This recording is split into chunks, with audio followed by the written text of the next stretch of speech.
Hello everyone and welcome to another episode of Tom's Gadget Garage. Today I am out here on the Apollo Phantom 2.0 Stellar Edition. We're going to see how much range we can get on a full charge. Now I am going to be cruising around in normal or comfort mode, really to maximize our range today, but I will likely do some follow-up range tests in other speed modes. But according to Apollo, we should be able to get upwards of 44 miles of theoretical range if all goes well. Now keep in mind, those are theoretical figures, usually based on, a rider of 165 pounds riding on completely flat ground and 75-degree temperatures on a windless day with minimum stop and go, basically treadmill conditions. So we're gonna see what I can get as a 200-pound rider, probably 210 with gear because I got a boatload of water with me today, given it's gonna be over 100 degrees here in the Phoenix metro area. So anyways, we'll see how far we can get in comfort or normal mode. Hopefully close to that 44 miles, but we'll see. Now for today's ride, I will be using Garmin GPS, which is what I use to track all of my scooter and e-bike rides. That way we have a nice, accurate, and consistent way to measure the results of this range test. This is also the trail that I use for all of my testing, and so I'm all about trying to keep things as consistent as possible. Now keep in mind with these range tests, it's very difficult to keep things 100% apples to apples because different scooters have different riding modes, different top speeds associated with those riding modes, either range priority, torque, or acceleration priority. But I can try and control as many variables as possible. If you haven't caught it already, I already did a first ride review on this scooter, and so if you haven't checked that out, I will include a link in the description below. But on that, we were riding around in Ludo mode for most of the time, almost nearly the entire ride. And so if you're curious, what you can get range-wise in more of a city environment, I will include that video in the description below. That way you can check it out. If memory serves me right, I think we got about 27.5 miles and we still had 16% battery remaining. Now for our acceleration and braking strength today, I do have everything at the default levels. So went ahead and set it to 5 for acceleration settings, which you can set it up to 10. I've also got the brake strength set to 5. So everything is right in the middle. That way you have a good reference point, for the settings that I'm using today. Now you might be noticing that it's a little bit wet out today. We had some pretty intense storms roll through last night. Brought a lot of water. And good news is, riding around today, through the puddles and stuff like that, this scooter does have an IP66 water resistance rating, which means that it can withstand high pressure water jets. So, for something like this, you've got a lot of water ingress protection. So for any kind of puddles and stuff that we ride in today, we should be just fine. Now this power line trail that we're cruising around on today is about 70% paved surface, 30% hard packed dirt. So it gives us an opportunity to test this out on a variety of riding surfaces. This scooter does have hydraulic suspension, which is adjustable. Eye to eye, it's 125mm shocks that they use with a pretty beefy coil on there. I've tested this scooter out as well as the 52-volt version, and I will say that the hydraulic version of this scooter is, it's got a firmer suspension, and so it's going to be much better tuned for heavier riders. If you're going to be riding around at high speeds, the suspension on this scooter feels really good for that use case. But if you're looking for like a super plush kind of city scooter riding experience where you don't feel anything under you, this scooter doesn't really offer that with the firmer suspension. So just keep that in mind. The 52-volt version does have a more plush suspension, but it is not hydraulic, so it does have some spring to it. So it's a little more bouncy than this scooter. Both of them handle very well at speed. I think I took this one up to 47 miles an hour, and I mean, that thing drove straight as an arrow.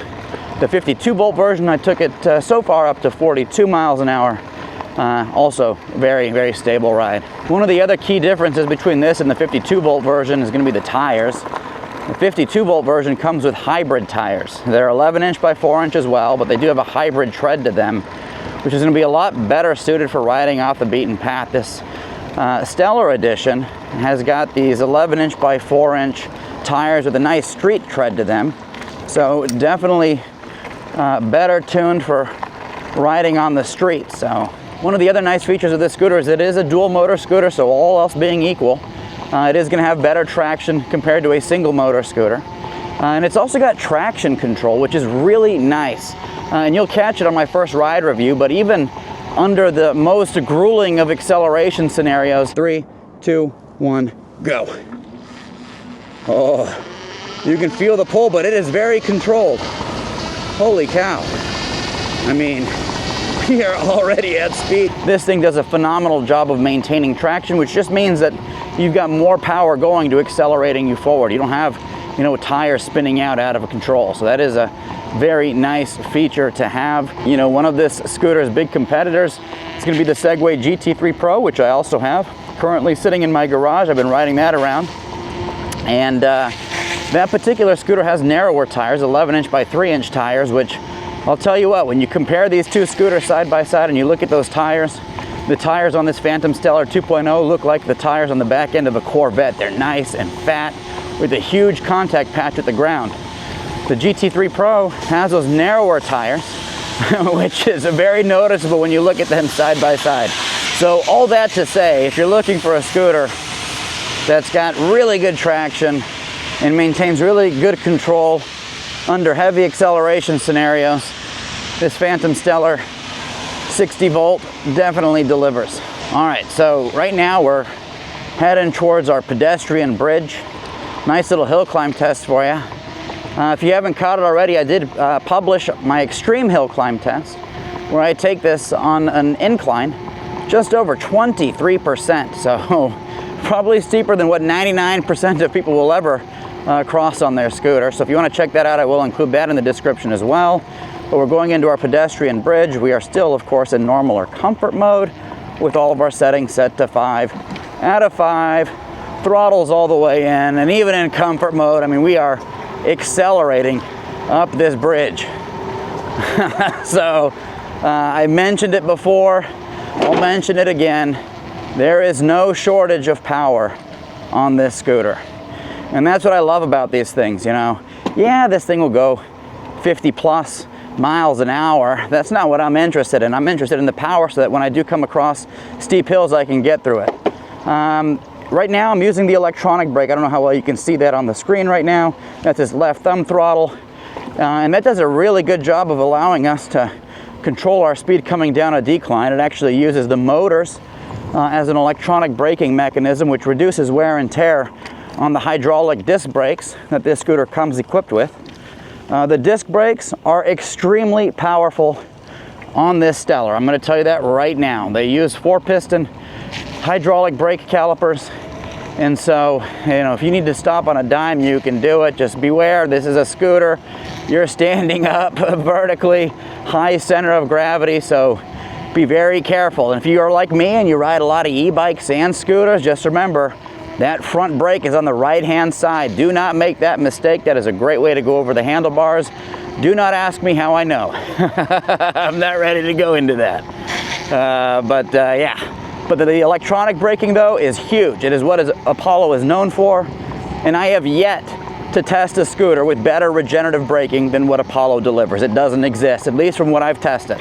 And so you can use that as a primary braking mechanism, which is basically what I'm going to be doing today, probably 100% of the ride, or nearly 100% of the ride. And one of the other benefits of that regen system is the fact that it will pump juice back into your battery. So Apollo does claim up to 10% battery reclamation. So you can charge up your battery up to 10% depending on riding conditions. I don't think I mentioned it yet, but this comfort mode that we're riding around, which is speed mode 2, by the way, does have a top speed of 22 miles an hour. So that's what we're capping that out right now. So that's a nice kind of relaxing pace, at least for me. That way, you know, if you're looking to maximize range, you can do it. You know, obviously you can ride around in sport mode, which is mode 3, or Ludo. Just keep in mind that's going to eat away at your range. And so today's ride is a nice comfort mode ride, but like I mentioned, you can check out the range results in that first ride review when we were riding around primarily in Ludo mode. So speaking of range, this scooter does have a 60 volt 30 amp hour battery. That's good for 1,800 watt hours of capacity. And so I believe, if memory serves me right, in the most ideal conditions, they say you can get up to, I think it's 53 miles of range. I'll have to double check. But still, I don't know how many of y'all have ridden 53 miles on an electric scooter standing up for all that time, but that is quite the distance to cover. Oh, all right, so we have officially crossed the 7-mile mark. We've been cruising around for about 33 minutes at this point, and I'm seeing 100% of our battery bars on the screen. I will periodically check battery percentage in the app. Fully charged 60-volt battery, 67.2 volts, and we will mark our turnaround point at about 60.8 volts, which should be around 65%. And if you're wondering why I say 60 to 65%, well, it's important to keep in mind that the first half of the battery is always going to be more performant than the second half of the battery. All right, got some train tracks here. Good opportunity to test out the suspension. We are right up and over. Morning. And it did a decent job of absorbing those. So, you know, me at, you know, about 200 pounds, you can definitely feel the travel, but it is more firm. And so that's feedback that some of you all have provided, that it is in fact a firm suspension. In terms of ride comfort on this scooter, you have to keep in mind this thing weighs 110 pounds. It's got full hydraulic suspension. It's got those 11-inch by 4-inch, I'm gonna call them fat tires because they are huge. And you know, this thing rides really nice. It's got a very premium feel to it. If you're coming from like, you know, 40 to 60, 70 pound commuter scooter, I'm going to tell you right now, riding this feels like riding, you know, some kind of a luxury automobile. It's a world of a difference in terms of the overall ride feel. It's comfortable, a very, you know, kind of controllable handling on here. It does have a steering damper up front. I'd like to, you know, keep that set to 5 or 6. I think that's like kind of the optimal setting for me. The higher that number is, the more resistance you're going to get. Go ahead and slow down here. All right, folks, so I hopped into the app. It does say we have 91% battery remaining. I did pull out my battery chart here, and for a 60-volt system, we're currently sitting, according to the data in the app, at 64.4 volts, which puts us at about between 85 and 90%. So it's pretty close, but not spot on. So we'll see how that changes over time. But anyways, I mean, we're at the just about the 12-mile mark, and we've still got a ton of range left in this thing. So I have a feeling we're gonna have a pretty long ride today. But anyways, there's a look at the Apollo Phantom Stellar. Very clean looking scooter, and I will say this is hands down the most solid built scooter I've ever tested. You know, this thing is big, it's heavy, and they've got metal construction all the way around. But even though it's big and heavy, it's very nimble for its size. You know, I'm about to test another scooter, which is a little bit heavier than this, definitely nowhere near as nimble as this. And so, anyways, more to come on that. But yeah, I'm gonna go ahead and get some water. We're gonna resume our range test. Oh, looks like it's flooded out here. A little bit of water riding. IP66, folks. But anyways, we're going to be cruising into this nice little park area. Always a cool place to cruise around. Nice water feature. People out fishing, enjoying themselves. This is a kind of really hilly area in some sections, and then once we get a little further along, there's a little cobblestone bridge. Cobblestone is not the ideal riding surface for any electric scooter, but we'll test it out, see how this hydraulic suspension handles it. It's usually pretty miserable with every scooter that I've tested on it, so I'm not expecting anything good here. All right, here's our cobblestone bridge, folks. See how we do. Coming over this. You know, not bad. Oh, sharp turn, not bad at all. It's actually the most comfortable I've been on a scooter going over that bridge.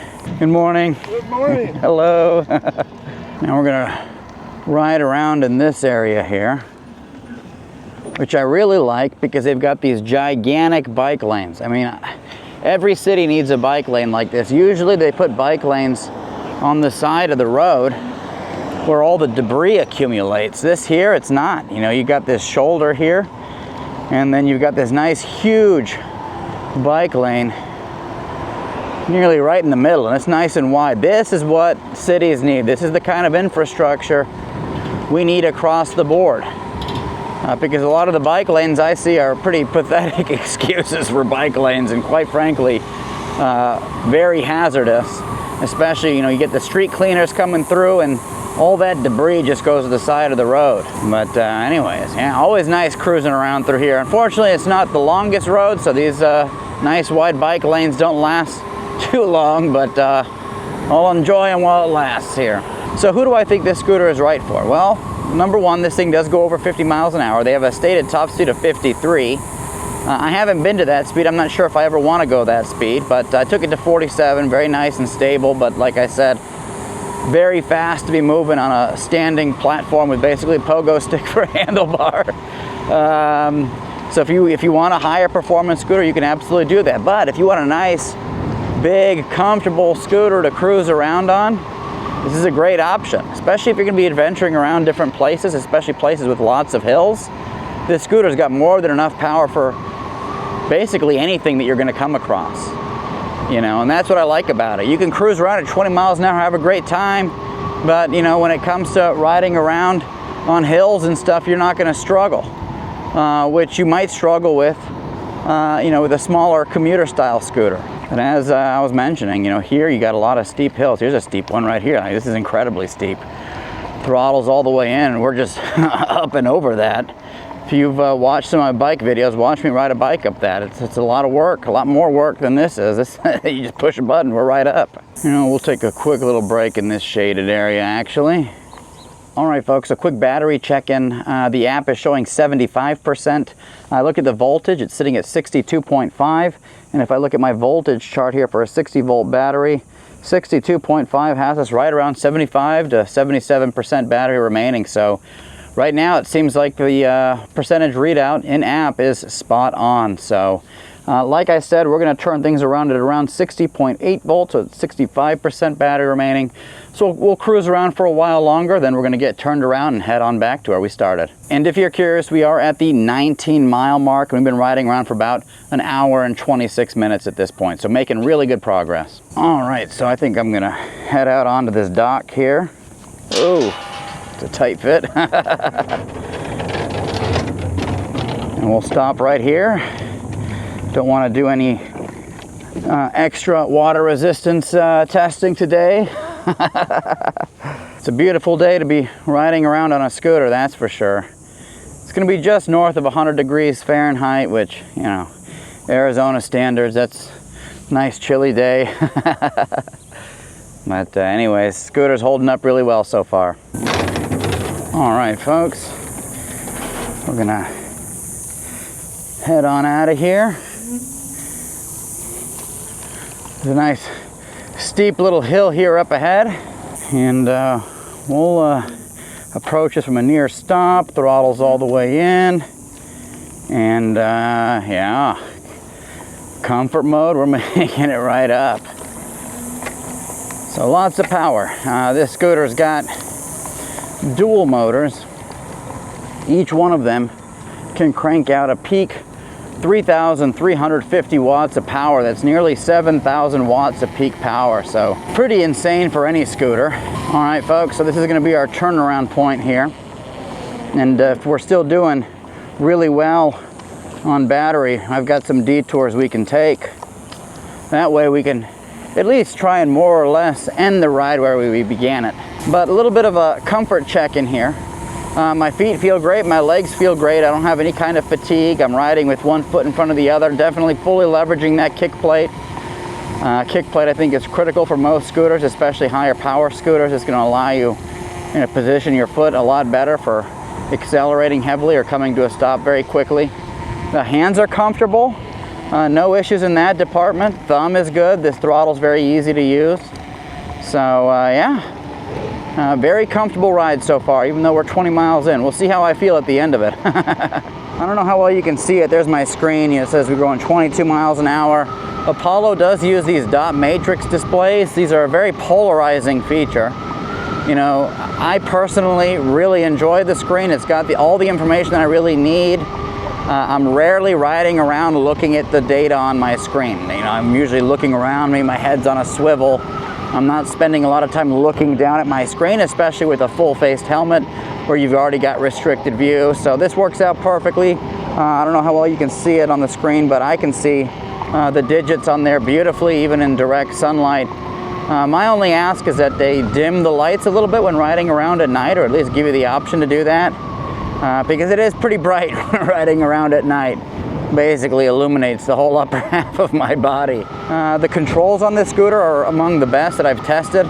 What I love about Apollo scooters is that everything is within thumb's reach. So I've got my brake levers here, I've got my regenerative brake on the left, I've got my throttle on the right, I've got my turn signals, mode button, power button. Everything is easily accessible. You don't need 6-inch long thumbs to reach the controls on your scooter. And unfortunately, there are a lot of scooters that I've tested that do make you reach a little bit. A good example is the Segway GT3 Pro. I've been absolutely loving that scooter. But one of the things with it is that the controls are not easily accessible, you know? You gotta have like thumb extensions to reach some of these things. But I will say they do have a lot of nice functions on there, and I do like that they add those things. But on this Apollo, basically across the entire Apollo lineup, you have the core controls easily accessible to you. I'm not having to like slow down, kind of move and shift my hand over and turn these dials or anything like that. I don't have to do that. Everything I can easily access here. And that's huge from a rider's perspective. You can tell that they put some thought into that, you know. So that's a small little detail that I really appreciate. It makes life a heck of a lot easier. Something else to mention is the fact that this is a very nimble scooter. Even though it weighs in at about 110 pounds, you can throw it around just like you could a 70-pound scooter. You know, I really, really enjoy the ride on this. It's confidence inspiring. If I need to move, if I need to get out of the way of something in a hurry, I can absolutely do it. All right, folks, a quick mileage check-in for you here. We officially crossed the 28-mile mark. We've been riding around for approximately 2 hours, 4 minutes today. And looking at the battery bars on the screen, it looks like we got about half of our battery remaining. But, you know, once we get a little further along, I will do a quick little battery and voltage check to see where we're sitting. But anyway, so far so good. Very comfortable ride. All right, folks, looks like we officially crossed the 30-mile mark. Been riding around for 2 hours, 12 minutes. I'm gonna go ahead and pull over here into the shade. We're gonna see how our battery's doing. All right, folks, so I hopped into the app. It looks like we got 54% battery remaining. From a voltage perspective, it's showing 59.5, and if I look at my voltage chart, 59.5 is right around 55%, a little over 55%, so still pretty spot on, and we're making really good progress. So it looks like we are going to be taking some detours. That way we can end this ride where we started. All right, so we are cruising off the beaten path again. One thing I will mention is the scooter is just as punchy at 50% battery remaining as it was at a full charge, and so we haven't seen the effects of that reduced voltage just yet, at least from what I can feel, but as soon as we do, I'll let you know. As I was mentioning, this is a very nimble scooter, even though it is a larger, heavier beast. But even with that weight, you are able to throw this thing around really well. That's what I like about it. Doesn't have like this big, kind of heavy, sluggish feeling to it. It's definitely got a nice, nimble ride to it. All right, folks, quick mileage update. We are at 37 miles. We've been riding around for about 2 hours, 44 minutes at this point. We still got, it looks like, plenty of juice in the tank. I see, I don't know, maybe 35 to 40%, so we're still making really good progress here. But anyways, I'm gonna keep riding around. We're on this hard-packed dirt right now, which once again, suspension does a decent job of absorbing it up. It does ride on the more firm side, so I will say that I don't think this scooter is going to be,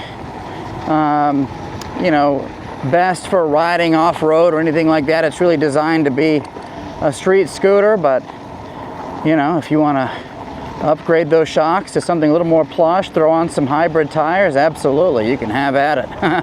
Quick little comfort check-in. My back foot, which is on the kick plates, a little bit sore at this point. We're going on 3 hours of standing up on this thing, riding around. I can reposition my foot standing on the deck. you know, that's what you would do on a slower commuter style scooter. This is actually quite comfortable. But anyways, for these more powerful scooters, I like to use that kick plate. Hands still feel pretty good. A little bit of soreness coming in, but yeah, very manageable. All right, folks, I can tell you right now, once you get below 30% battery remaining, the scooter is definitely less punchy. It does take, you know, a little bit longer to get up to speed. And I think right now we're topping out at about 21 miles an hour instead of the 22. So that is to be expected. As we drain that battery, voltage goes down, and it's just going to be less punchy. That's going to be the case across all electric scooters and e-bikes. It's an important thing to keep in mind, you know. Sometimes people will comment like, hey, you know, I'm at the last 40% of battery on my e-bike or scooter, and I definitely have to put in more work, or it's not getting up to speed as quick. That's completely normal. That's why I do these range tests, so you get an idea of what that performance looks like throughout the entirety of the battery range. Like right now it says we got 16% battery remaining. Even at 16 though, in comfort mode, we're still able to maintain about 21 miles an hour, so pretty impressive. Once we get to the end of the ride, I'll give you the official mileage that we did. I'll give you a breakdown of all of our stats today, but I'll give you a little sneak peek. This thing is performing beautifully. Way better than expected, folks. I think you're going to be surprised at the end of this. You know, it's always interesting to see if these scooters can get their manufacturer's claims. And the nice thing about Apollo is that on their website they do break down what you can expect given certain riding conditions in each of their drive modes. And so like I said earlier, we've been in comfort or normal mode or mode 2, whatever you want to call it, for the entirety of this ride. And we're going to see just how we net it out any moment. We'll go ahead and run down our battery in this beautiful neighborhood here. Lots of trees lining the streets, very picturesque, and I can appreciate the trees, especially in the summer, because they provide a good amount of shade. And if you are curious about the stability of this scooter, we're going about 19 miles an hour. I'm riding one-handed. I don't recommend doing that. I'm just doing that to demonstrate that this scooter's got a very stable ride, and not once on either the 52 volt or this 60 volt Stellar Edition have I experienced speed wobbles or any kind of instability. So that goes to show they put a lot of thought into the riding dynamics of this scooter. All right, we're officially at 10% battery remaining. We've been riding for 3 hours, 16 minutes, folks. That is a long ride. But right now we are contending with some of the best scooters I've ever tested range-wise. There is a possibility by the end of this could be the best performing range test I've ever done on a scooter. So I think the high water mark, I think it's at 47 miles. And I think that's the eMove Cruiser V2 single motor edition, the 52 volt. I think that's what we got, about 46 or 47 miles. I can't remember. We'll just say 47. There's a very real possibility we eclipse that today. And that test for that scooter, I believe I did it in speed mode 2, of which it has 3 speed modes. When with this scooter, we're doing speed mode 2, of which this scooter has 3 speed modes. All right, folks, we're getting near the end here. As soon as this thing drops down to 0%, I will pull to the side. We'll review the stats and see how we did today. All right, folks, so the scooter says 0% battery remaining, but we're still able to maintain 21 miles an hour, which is pretty crazy. We'll ride around for a bit longer and we will call our test. All right, folks, so there you have it. That was our range test with the Apollo Phantom 2.0 Stellar Edition. That's the 60 volt version of this scooter. And I'm going to tell you right now, our results today were nothing short of incredible. This is now officially the longest ride I've ever done on an electric scooter, and I have tested a bunch of them. For today's ride, 50.37 miles. 50.37 miles. First time I've crossed the 50-mile mark on a scooter. We were cruising around at an average moving speed of 17 miles an hour. We had a top speed of 21.7 miles an hour. Elevation gain 856 feet, and we were riding around today for 3 hours and 30 minutes. And folks, I'll tell you what, that is a long time to be riding on a scooter. It was comfortable most of the way, but at the end, my feet are sore. my hands are a little bit sore, and so I'm gonna go ahead and get myself a nice strawberry lemonade after this and kind of crash out. But anyways, let me know if you have any questions about this scooter. Happy to answer those in the comment section below. And if you do want to pick up one of these Stellar Editions, I will include an affiliate link in the description. And if you use that to make your purchase, it absolutely helps support this channel, keeps the wheels moving on future reviews. As always, thank you so much for tuning into Tom's Gadget Garage. We'll see you next time.